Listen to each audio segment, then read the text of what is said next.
Bismillahirrahmanirrahim. Assalamualaikum warahmatullahi wabarakatuh. Halo guys, kembali lagi bersama saya Muhammad Zakir Sayyid.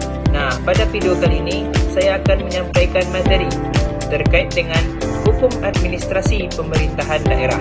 Pada materi hukum administrasi pemerintahan daerah, saya akan membawa judul yaitu Sistem Pemilihan Kepala Daerah dan Wakil Kepala Daerah.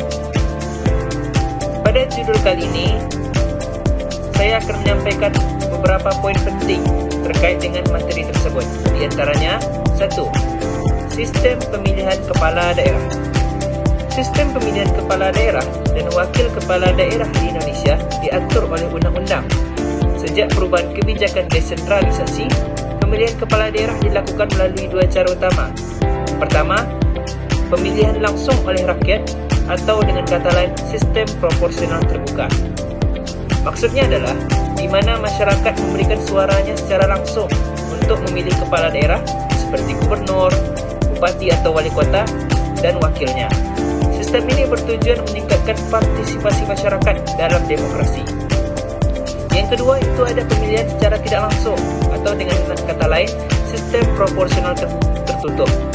Maksudnya adalah rakyat yang dimana sebagai pemilih hanya memberikan suaranya kepada partai. Jadi, partai politik yang langsung akan menunjuk kandidatnya untuk maju sebagai calon kepala daerah dan calon wakil kepala daerah. Namun, sistem ini sudah tidak berlaku lagi di sebagian besar wilayah Indonesia sejak tahun 2005. Lanjut, pada poin kedua, yaitu ada ketentuan umum dalam pemilihan kepala daerah dan wakil kepala daerah. Ketentuan umum dalam pemilihan kepala daerah dan wakil kepala daerah meliputi 1. Hak memilih dan dipilih. Maksudnya adalah warga negara Indonesia yang memenuhi syarat memiliki hak untuk memilih dan menjadi kandidat kepala daerah. Yang kedua itu ada penyelenggara. Maksudnya adalah pilkada diselenggarakan oleh Komisi Pemilihan Umum Daerah atau KPUD dengan pengawasan oleh Badan Pengawas Pemilu atau Bawaslu. Yang ketiga itu ada jadwal dan tahapan.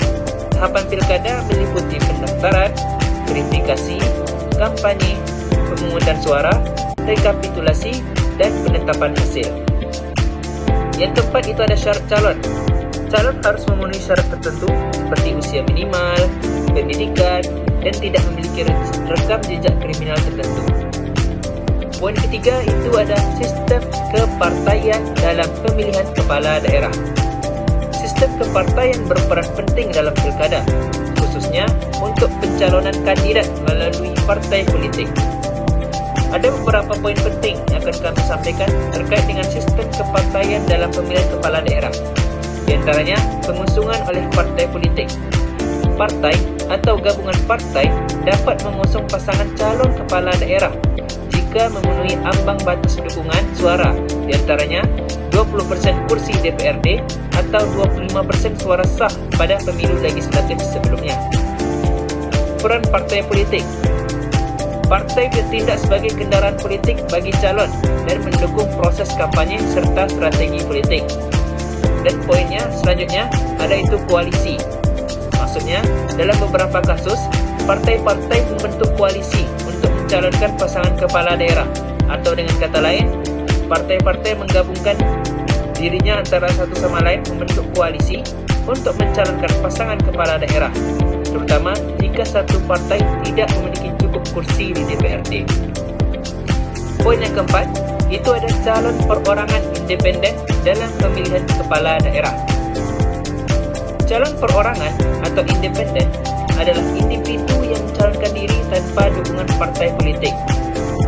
Nah, dalam calon perorangan independen ini ada beberapa poin penting yang akan kami sampaikan. Di antaranya persyaratan dukungan.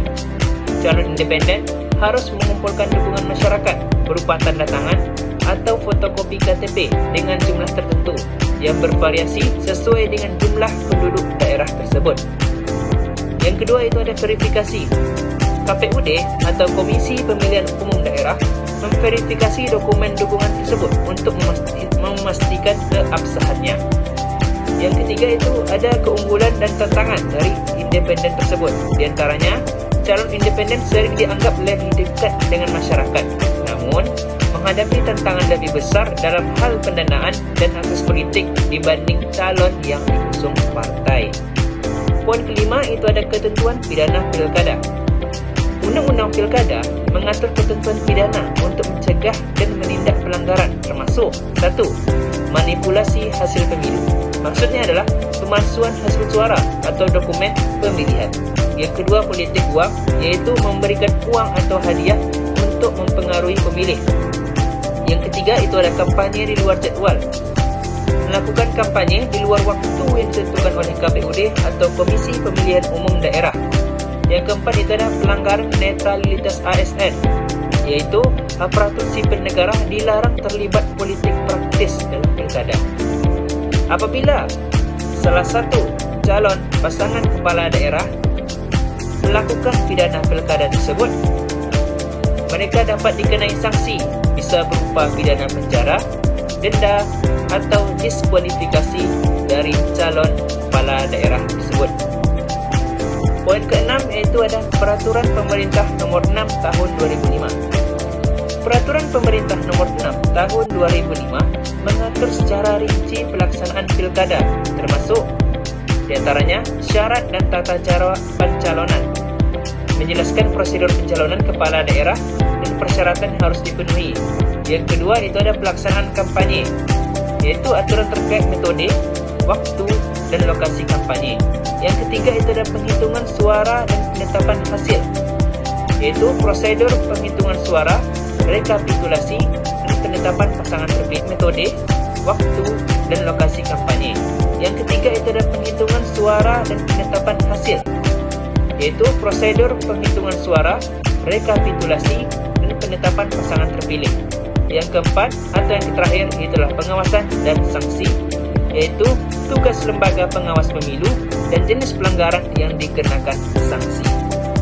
Baik, sekian materi yang akan kami sampaikan terkait dengan sistem pemilihan kepala daerah dan calon wakil kepala daerah. Semoga bermanfaat. Assalamualaikum warahmatullahi wabarakatuh.